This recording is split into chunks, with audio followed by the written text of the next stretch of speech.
Grandes protagonistas de la humanidad. Winston Churchill.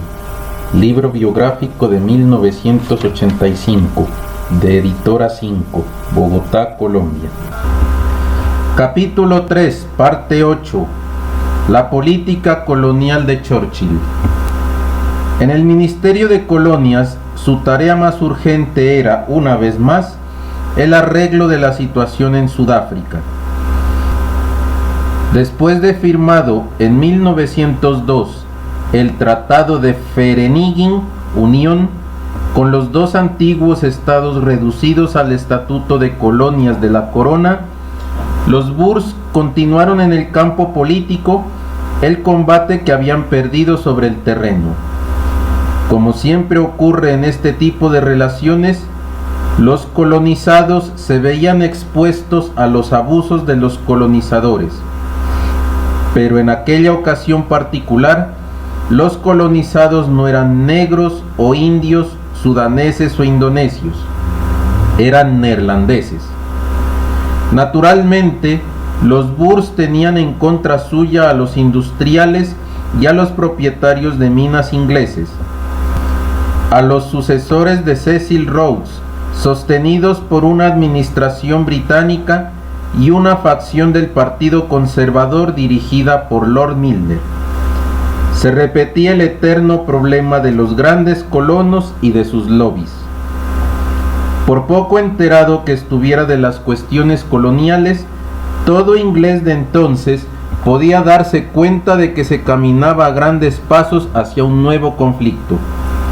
Los hombres políticos más clarividentes, y como es natural, Churchill entre ellos, estaban convencidos de que el porvenir de Sudáfrica y su paz solo se conseguirían por medio de una reconciliación total con los Boers.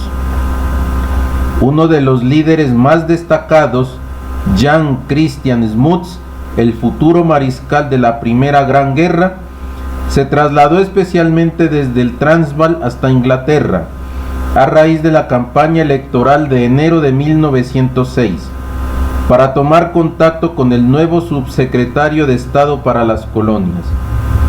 Por entonces escribía a Churchill diciéndole: «Nosotros los Boers tenemos la impresión de que como no se han apartado los principales elementos de la política de Milner, los liberales cosecharán en Sudáfrica lo que sus adversarios sembraron».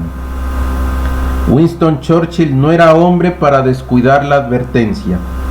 Durante la batalla política que llenó todo el año 1906, trabajó sin descanso por la reconciliación. Y por último, el acuerdo concluido parecía hecho para desencadenar las iras de los conservadores. Las dos antiguas repúblicas Boers, el Transvaal y el estado de Orange, firmaron un estatuto que incluía una autonomía muy amplia, bastante semejante a la de Canadá. El 20 de febrero de 1907 se celebraron elecciones en el Transvaal, después de proclamada la Constitución concedida por el rey Eduardo VII. El partido Boer Het-Volt consiguió la mayoría y Louis Botha, el general de los años de guerra, fue nombrado primer ministro. Resultados parecidos lograron en el estado de Orange. Los conservadores tenían más de una razón para pensar que la guerra de Sudáfrica se había hecho para nada y que las dos nuevas colonias estaban perdidas. Se equivocaban. Los habitantes de Sudáfrica figurarían siempre entre los más fieles súbditos de Eduardo VII y entre los miembros más leales de la futura Commonwealth. En abril de 1907 se celebró en Londres una conferencia de dirigentes británicos y coloniales, y Transvaal estuvo presentado por su primer ministro Louis Botha. Allí nació una gran amistad entre él y Winston Churchill.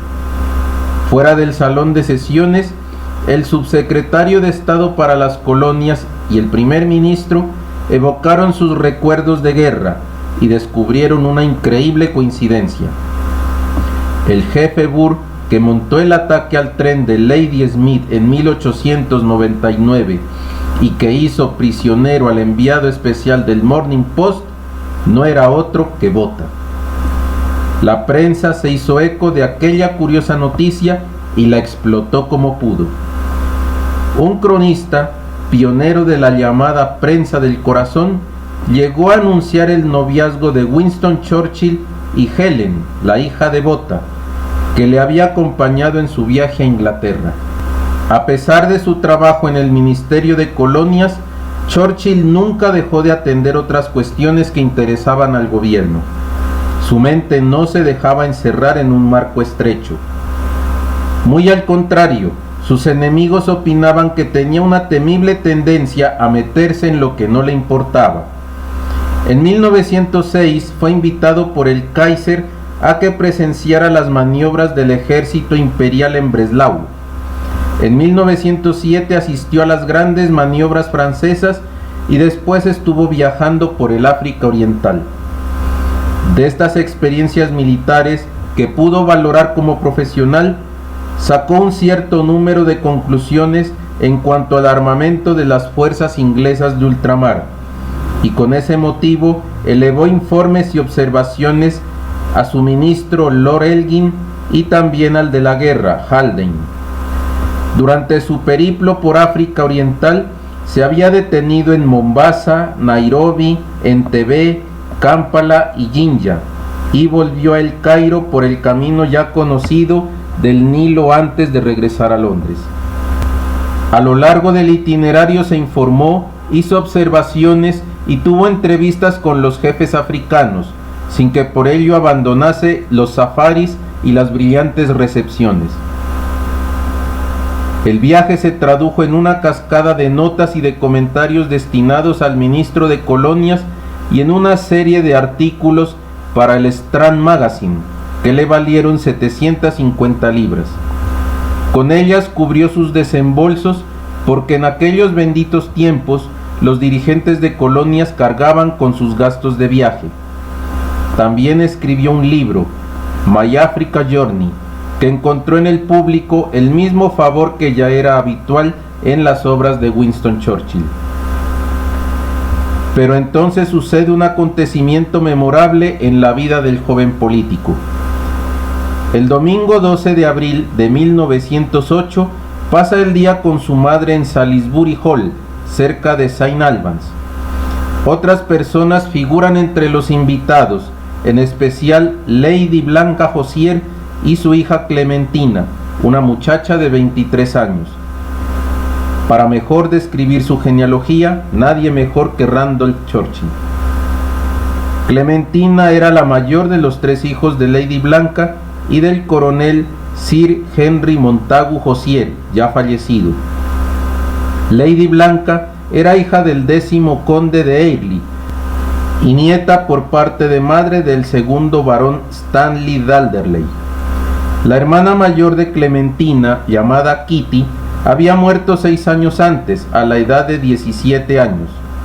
Su hermano Bill y su hermana Nellie eran gemelos y tenían 3 años menos que Clementina.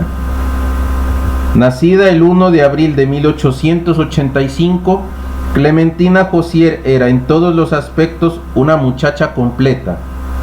Había terminado brillantemente sus estudios, parte de ellos en la Sorbona, y hablaba francés y alemán.